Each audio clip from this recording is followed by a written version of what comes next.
is to show more in the program and provide a little bit of background information, sort of what's going on behind the curtain. So my first slide here, which I hope you can see, I'll have the chat window on. So I will sort of glance at it off and on and let me know if something isn't working. So, the ODYSSEY is a bona fide computational chemistry program, which really sets it apart from what's usually used in education. There are two computational engines in the program, one for quantum chemistry and one for molecular dynamics simulations. And I want to talk a little bit about what's going on there and show a few more slides later. I have a total of 8 slides. First though, I will go back to the program by selecting stop the share screen and switch to ODYSSEY share. And I hope that you can now see the ODYSSEY start page. So Dr. Shyam has already shown a bunch of examples. So I will basically just reiterate what he already did. Build a simple water molecule. The 4 billion block is always my thing. So here's the water molecule. And he had shown you how to generate the polarity map for this molecule. I want to quickly look at the 2 other options in the menu. The first option is high density. So this is an isosurface sketching out the shape of the molecule, the electron cloud, at a higher density value, so close to the nuclei. And then there is low density, that's further out. And then polarity map is simply superimposes on that a color scheme, which that picture you saw before, where you can get a really intuitive visualization of the charge distribution in the molecule. So I want quickly here to it's in the menu. It's labeled low density and high density. What are actually the numbers associated with that? For that, I will go to the start page of the program. I go to labs, and I will go to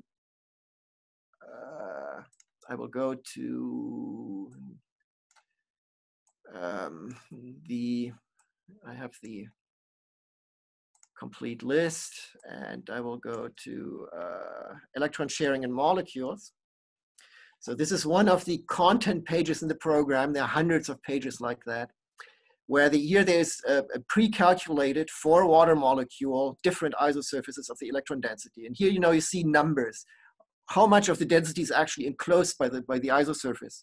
So if I hear for medium low, it's 90%. So 10% are still outside of that. Very low, 99.9%. At that, if you go that far out, water becomes in fact, an almost spherical molecule. If I go to 70% only included, now I get this shape. If I go to 30%, there's only density on the oxygen. There's nothing left here for the hydrogens.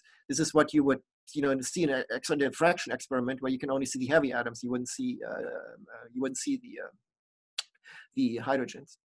So here's these models here were pre-calculated with Spartan, the other program, and they are automatically loaded into ODYSSEY, and you can just pull them up. So these models were generated with good quantum chemistry, density functional theory, blah, I don't want to go into details, sort of a demanding model.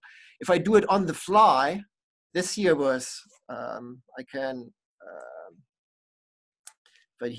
I change quickly, if I run one time, or if I run time steps, the surface goes away, because we don't solve the time-dependent Schrödinger equation. We can only do the time-independent one. If I regenerate this here, so this here took 2 seconds or so. This is cheap quantum chemistry. For the experts of you, it's Hartree-Fock, so it does not include correlation. Hartree-Fock 631G star, so which is sort of a cheap quantum chemistry, but it's allows you to do it sort of interactively. And the limit is 30 atoms. So in the program, it's 30, in Spartan you don't have that limit, but here in Odyssey it's up to 30 atoms. The idea is simply, to keep it interactive, so not to have to wait. I mean, so within the the attention span of a student who would use this program. Now, if I want to compare this picture here, for example, with hydrogen peroxide, how can I do this? I can here, chemistry is so much about comparing things, not things absolute, what they are like, but how do things differ? I can here select an icon. Okay, so we are getting unlimited minutes. So I'm getting a dialog. I select the icon here for compare side by side. Then there's a dialog here where I can search for more systems. I will type in here hydrogen peroxide molecule, select this. Now here on the left side is my water molecule that I built from scratch. It's one mouse click. And here on the right side is my hydrogen peroxide. Now here is, I mean, this here is just an arbitrary example to show you the functionality. So you can do your comparison. You could do primary alcohols and secondary alcohols or whatever, ammonia and water and so on. Different, for example, compare polarity in terms of the polarity map or in terms of the dipole arrow. Here I'm showing the dipole arrow for this molecule. I'm showing the dipole arrow for the other molecule. Dipole arrow on the left side. There's always you see there's a red screen around which side of the two models is active. But now I chose the right side, and I go to here, dipole arrow. So here are this here is a smaller number. I can quantify that if I go to properties, add property lower left corner, electrostatics, dipole moment quantum theory. So here it's 2.14 to buy for this one. Here for water it's 2.46. This is the true dipole moment of water is in the gas phase is about 1.8 to buy. Comes out as 2.46 because we are doing cheap quantum chemistry. So you can't get it all possible ways. You won't get perfect results, if you do things cheaply. So, but the trend will always come out right. So I will again here hide my hydrogen peroxide. Go back and quickly here run a quick simulation here, and put the polarity map back. And now I'll turn off the dipole arrow and add another water molecule. Dr. Shyam had already done that with the glucose where he added waters. So, oops. Here I go to add atoms, add another molecule, and do the polarity map. You can see now I can do this. There's the progress bar you see at the bottom of the screen. I can here, if I move one of the two molecules, I can do this by holding down the control key. You can see how it updates sort of on the fly. I mean, there's a 2-second or so delay because, I mean, we are solving the Schrödinger equation every time I'm moving, one of the two molecules. So, I mean, it's sort of quite amazing what you can do there. So, but here, visualize again the hydrogen bonds as, here you see the dotted line. Here's the, here I'm breaking the hydrogen bond. And here, I'm forming.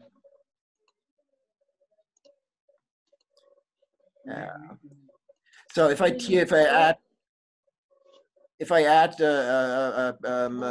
more molecules, so I can. मुझे तो वो कह रहा था कि. And I run the simulation. I should have minimized that first.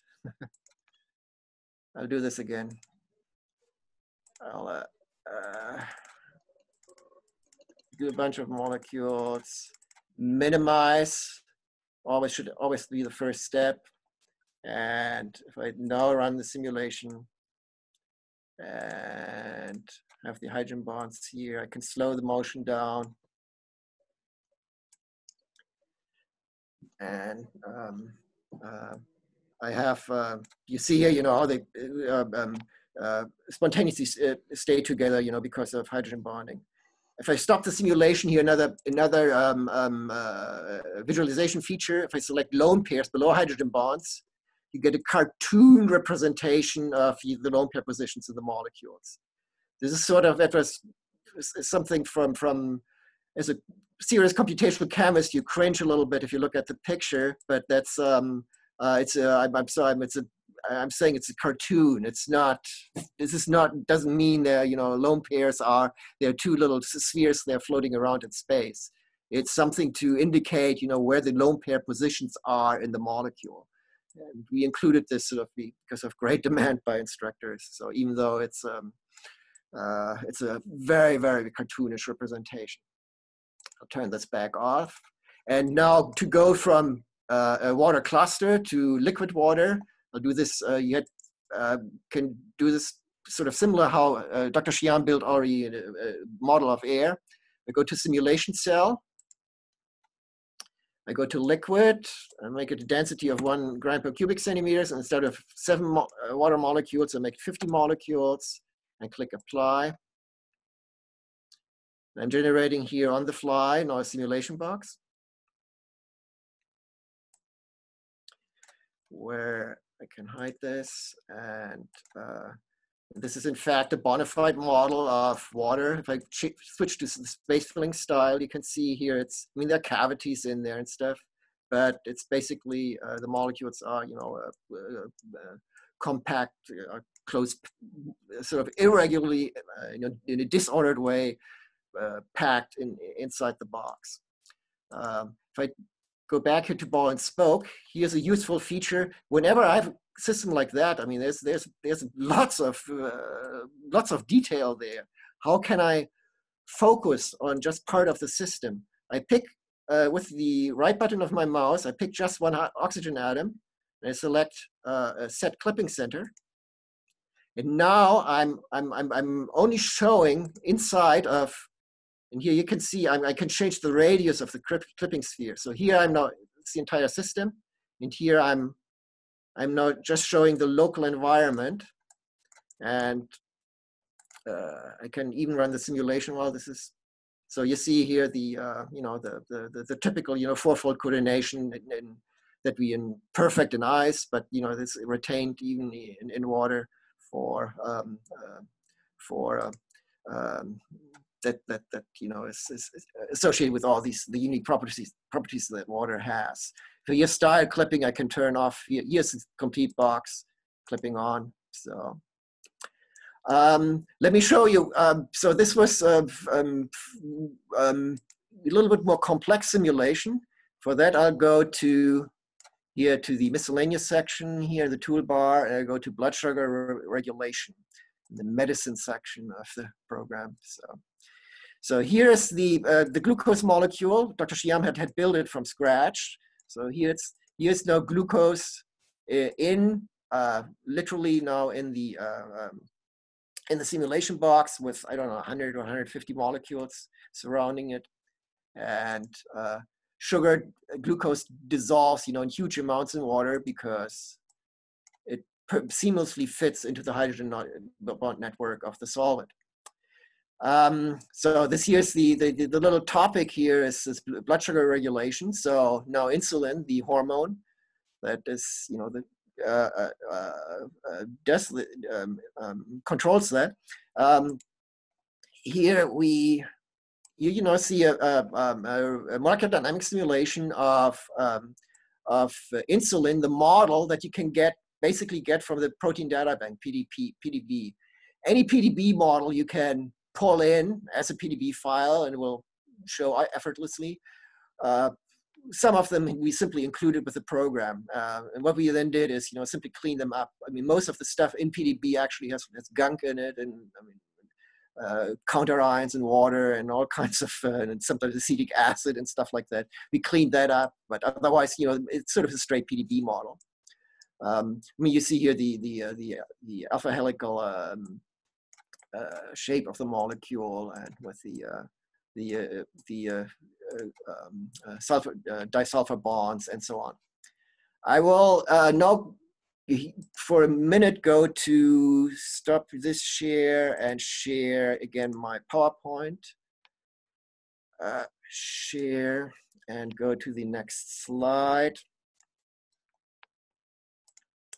So how molecular dynamics, it's some, unlike quantum chemistry, which is a real art form, molecular dynamics is conceptually very, very simple. How it's done, it's basically, just solving Newton's equation of motion from hundreds of years ago. We have a snapshot of the system with their positions.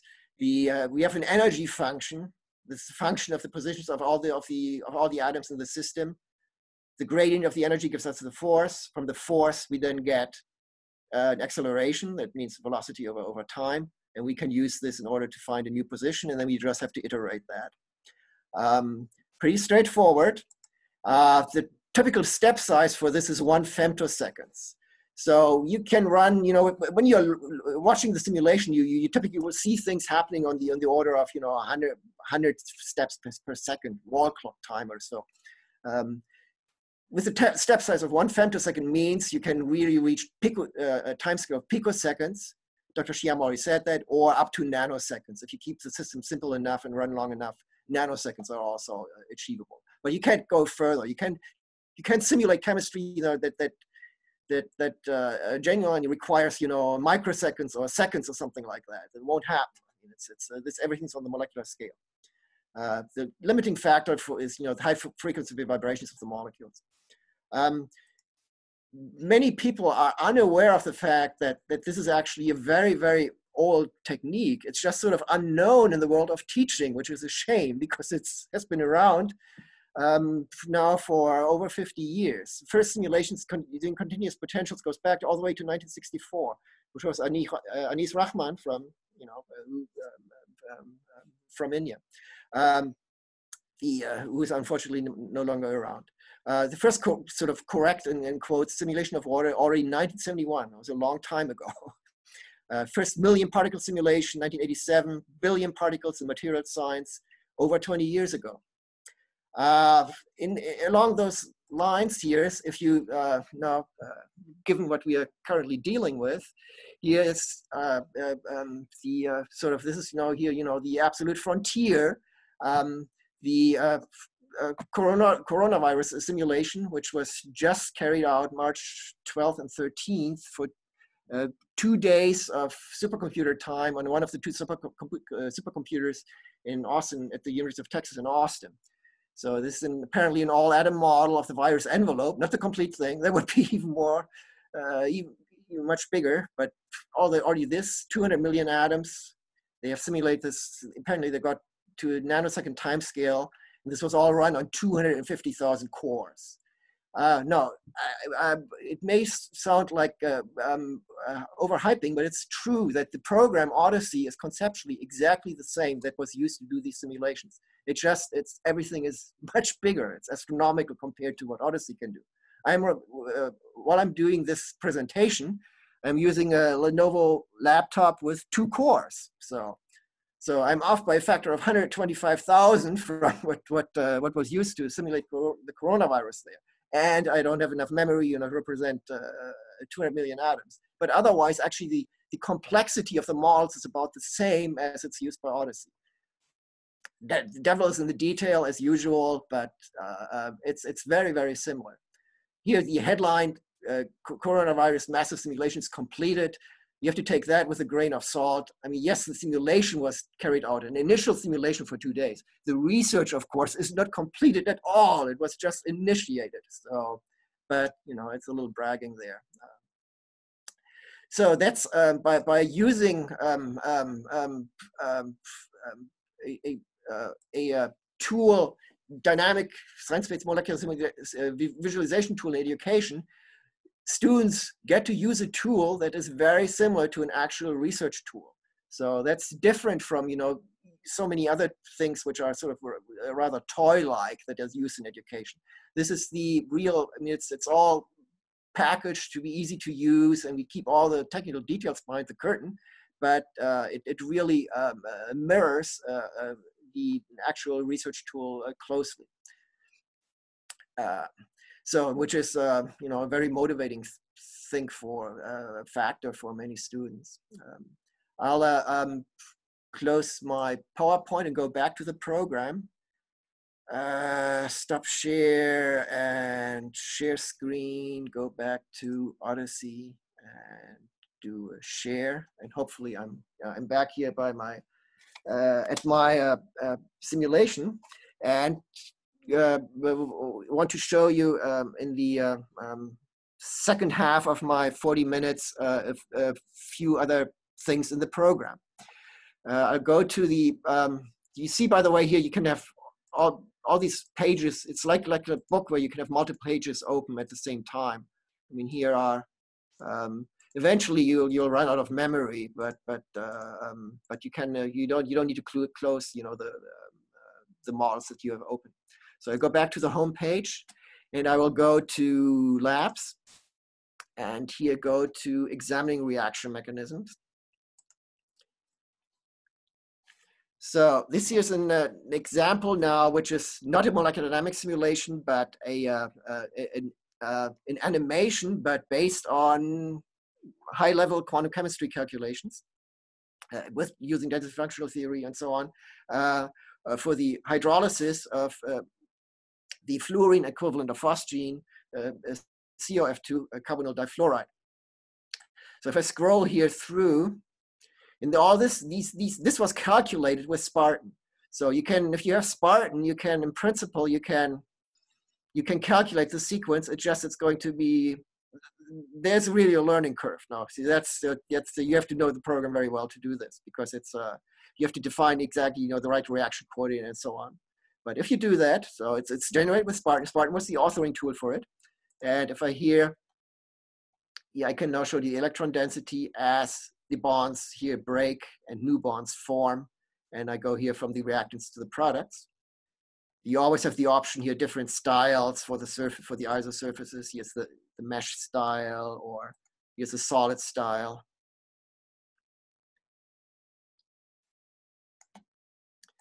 I can also here look actually at the energetics of this process, and you'll see, you know, how complex that is, which is typical for kinetics. Kinetics is almost always very complex. It's very hard to come up with simple examples in kinetics. I select the plot option and put here XY plot, and select the reaction coordinate on the x-axis and relative energy in kilojoules per mole on the y-axis. And let's do this. Let's do a smooth fit. Finish. It's sort of similar as you have it in a spreadsheet in Microsoft Excel or something like that. So here's on the left side, you see how, so I scroll through there, through the model. You may see probably all delayed on, because of it has to go over the network, but I'm here. There are no fewer than 4 transition states in this, and 3 intermediates in this so superficially so simple, such a simple reaction. I mean, you can now analyze that in terms of, you know, is it exothermic, endothermic, you know, what are the activation barriers for the various steps, and so on. Another kinetics example is, if I go back here, reactive collisions between molecules. It's the previous unit, you know, teaching unit in the labs page of the program. So here's here we have done, this is actually no molecular dynamics, but what we have done is parameterize the quantum mechanics to a classical model, so that you can get away with by doing it classically, but simply by its you know, very complex representation of the quantum chemical energy surfaces. So here I have an N2 and an NO2, nitrogen dioxide, and a fluorine molecule. So they just bounced off because the conditions were not fulfilled for a reaction. So because now the idea is actually in a student lab, you know, have students discover what do I need to do in order to make them react. I will here simply now go immediately go to the correct answer. So I jump ahead, you know, what in the lab really should take half an hour. And here I got now my reactive event. So I can also now, if I can control the amount of energy that goes into the system. If I will now put it back into this here is the perfect, you know, this is the orientation that would actually lead to a reaction. But I will go here to energy, total energy molar, and I will lower this from 67 kilojoules per mole to 10 kilojoules per mole. And I will now, if I run the simulation, they will already fly a little bit more slowly because there's less kinetic energy. And now, even though this just earlier, you know, when I was above the activation barrier, this led to a reaction. Now I'm below the activation barrier, and even though the steric conditions were fulfilled, I don't get a reaction. So that's an example of kinetics. So can you do other chemical reactions with the program? No, not really, because chemical reactions really you would have to solve the time-dependent Schrödinger equation. You can't get away with less. So it's like some. In this one particular case, we have done all that, but for you know, open-ended, you know, you defined your own reactants, you know, and just let it go, and bonds will break and new bonds will form. That's something left for the work for the age of quantum computers. That maybe we will still see this in our lifetimes. We will see, but it's not going to happen even with the supercomputer in Texas that's now simulating the coronavirus wouldn't be fast enough to do that. I'll go to show you another example here for where the formation of compounds where you do not have to do fancy quantum mechanics because it's simply all Coulombic interactions. The bonding in ionic compounds. So this here is a unit on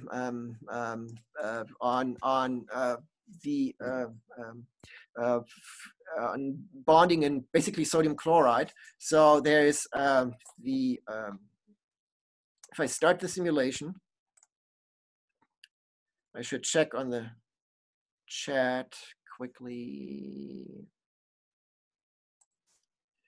that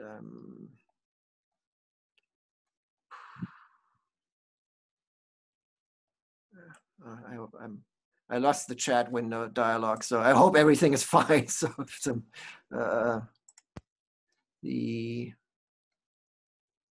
because I'm okay. So here we have, it's basically a simulation like a gas of two types of spheres, positive, which are sort of like a model of argon, but with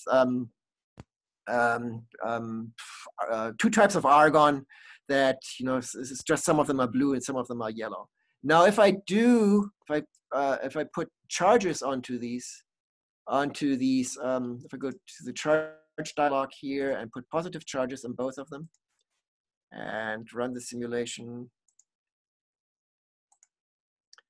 So, you know, it's simple electrostatics at work.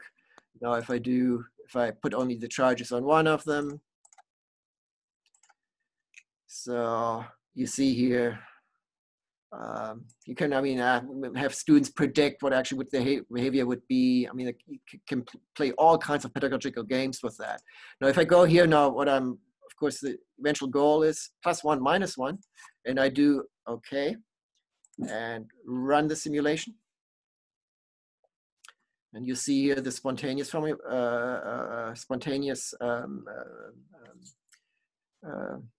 generation of the structure. If I stop that,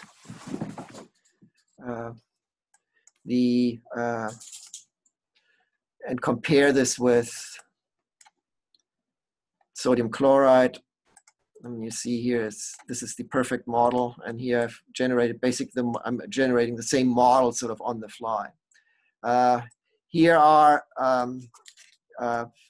this here is for sodium chloride, cesium chloride, and ammonium chloride, sort of basic structures. Here are now, for comparison, actual structures. These come from various public databases of solids, where which just are more complicated complicated applications of the same theme, that gives rise to the sodium chloride structure. I'll do 2 more examples and then show the last 2 slides, and then I will have used up my 40 minutes because even though we don't seem to have the strict time limit, we won't get kicked out necessarily. I don't want to steal too much of your time. So I'll go back to the homepage and go to the stock room. Gives me a chance to go to the stock room once. So in the stock room, there are models of all the elements, most of the allotropes, and so on. I will go to the fluorine page here. So fluorine molecule, fluorine gas. So I'm pulling here fluorine from the stock room, and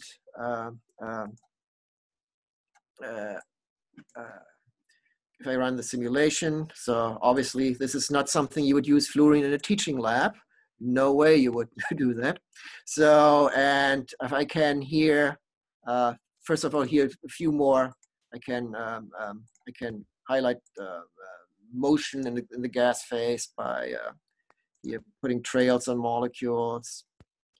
You see, I'm following the motion of this one. They just bounced off the wall. I can show collisions the molecules with the walls. I'll turn that back off. And I can do, should turn collisions, none, okay. And I can, our cat here is walking around on my desk. It's distracting me. If I do, I can now measure a simple example here of generating other types of plots, also a type of visualization, not molecular visualization, but traditional data visualization. If I do, I can measure I can change the volume of the system, that will affect the pressure. And I can do this with the plot. If I put XY plot and the volume on the x-axis and the pressure on the y-axis, and do a smooth fit here, finish, and get a data point. And so here I'm doing something very quickly randomly. And you see actually, it doesn't all come out perfectly because we are doing a computer experiment in real time where there are error bars, and it doesn't, eventually will come out textbook-like, but there's not the instant verification of in so many in these toy apps that you have for processes like that, where everything comes out perfectly. This is a real simulation, of the real physical system, and so you get dirty in quotes data, which nevertheless, if I don't change here the volume here to 1 over x or 1 over p versus the volume. No, I mean here I'm already starting to get the linear dependence and so on. Okay, last example, I will build something biological. So Dr. Shyam already did a peptide. I will build something here, a piece of DNA, Watson-Crick DNA, by going to the Nucleotide Builder. Just as he just shows a random sequence of amino acids, I will choose a random sequence of base pairs. One shouldn't make it more than sort of 30 base pairs. It's basically, the rule of thumb is no more than 1,000 atoms total, because then everything gets awfully slow. So 1,000 is a reasonable. 1,000 is about the pain threshold. So if I click on the background, here's my model, and it's hung up. Oops.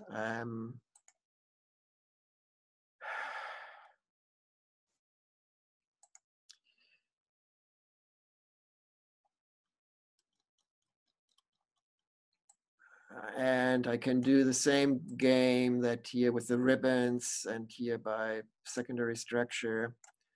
So now I can here, if I change the style here to the tube style, I can show the hydrogen bonds connecting the two strands. And now the important pointer for the biological function of DNA, in order to for transcription and translation to be able to work, I have to get to the to the individual strands, and for replication they have to be able to come apart. And in fact, these are conceptually two molecules that we have on the screen. And I can here, I hold down the control key while I'm doing this. I can break the hydrogen bonds here and and reform the molecule. And if I then start the simulation, this is now a piece of DNA in the gas phase. I could put water around it, but I will very quickly, I will exceed my, the 1,000 atom limit that I sort of suggested one should stick by. If you have immerse that in water, you get huge moles immediately, and it's no longer practical, even though it's perfectly doable in principle.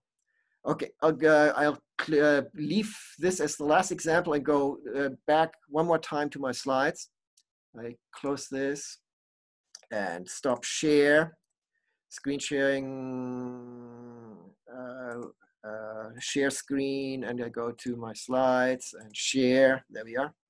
And so here, the point that I just already alluded to, which is using this tool allows a teacher to include an authentic lab experience into the curriculum in a virtual lab sense.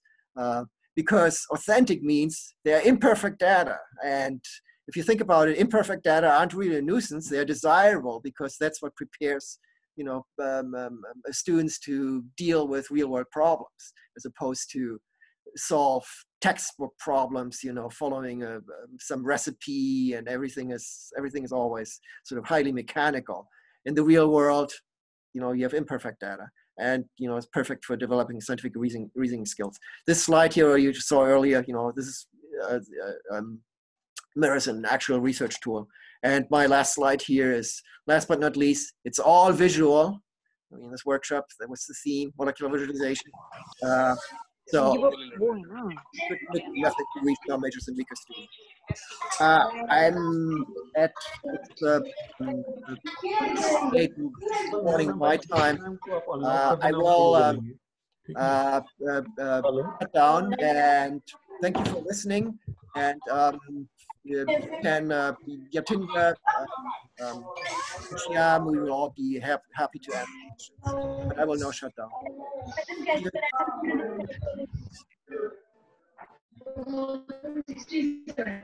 Hello. Hello, everybody. Dr. Jurgen is there on the line. If anybody wants to ask a question, so I'm going to unmute everybody now. So then you can ask your questions one by one. Okay? Press all to unmute. All the participants are unmuted. Please ask the questions one by one. Dr. Jurgen, can you please continue to share your screen? Okay. Yeah. I will. Yeah, Mr. Amit Kumar, you can ask your question, sir.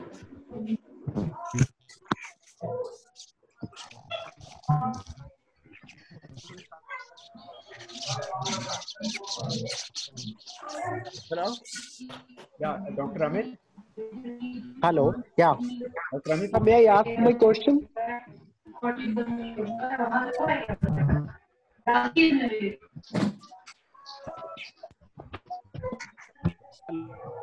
Hello?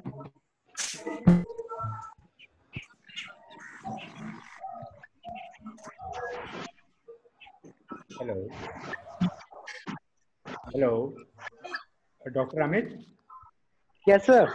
So you can please ask your question to Dr. Jurgen. All right, I'm just asking, sir.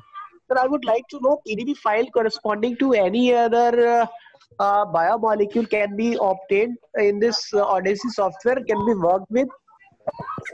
Can we do what? Can we? there are builders for polypeptides and polynucleotides. So, and you can, with the entry-level builder and advanced builder, you can, build any molecule sort of atom by atom that you wish. So, in terms of biopolymers, polypeptides and polynucleotides are supported. Priya? So it means we'll have बज रहे हैं to. वहाँ पे सुबह के 5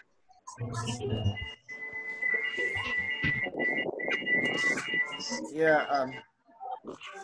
Are there any other queries? Any other query from anybody? I'm not sure this format works very well. I think we have to.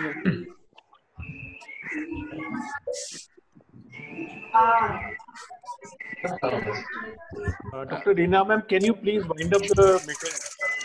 Sure. Can you hear me? Can you hear me? Yes. Yeah, sure. Yes. Okay, good morning, Professor Jurgen. Yes. And good evening, everybody. I would like to thank Dr. Shyam Kishore, Professor Jurgen for this talk.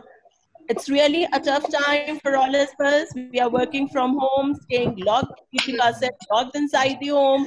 So it was really a delight to hear from you people and learn how to play with the molecules as such on our keyboard and with the help of our computers. I would also like to thank all the participants for sparing their time and being with us for this 1.5 hours long session. And your e-certificates will be posted to you maybe by tomorrow, along with the video recording of the session. Dr. Shyam Kishore and Professor Jurgen have recorded this session, so they are going to post the video recording to all of you along with your e-certificates. Thank you so much. And now I would like to request our principal, Dr. Anjal Srivastava, to kindly give the closing remarks. Dr. Srivastava. Yeah, Dr. Reena, thank you very much. At the outset, may I welcome Dr. Jurgen to the community of chemistry faculty in Delhi University. We are a big group of almost 20 people in every college, 200 or maybe 200 teachers, and hearing you through the technology of Zoom is again another variation in our normal interaction, and the very thought of doing this academic talk and a workshop in these hard and very stressful times has definitely gotten a little, stress for all of us. And I think each one of us whole talk made sort of get interested in the in variations and that we can do in the students. So it's very promising, and I hope to see more such interactions.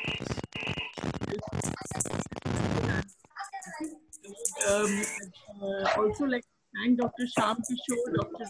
Reena, Dr. Bella, and to organize this easy, bring everybody on one platform, and that too through the e-mode. So thanks once again, and I hope you have enjoyed. Once again, really making very happy for being a part of this workshop. Thank you. Good evening, sir. How are you? Hello. So thank you all. Thank you all for being with us. Thank you so much. Yeah, thank you, ma'am. But for the next series, maybe in the next series, maybe next week or something, if Dr. Shyam and Dr. Jurgen is okay with that. Oh, sure. And we are also thanking and Yapinder for sharing all that software with everyone. Thank you so much. Thank you, sir. Now we should close the meeting now. Thank you. Okay. Thank you so much. Thank you all. Thank you, madam. Thanks for the participation. Thank you, Dr. Jurgen. Thank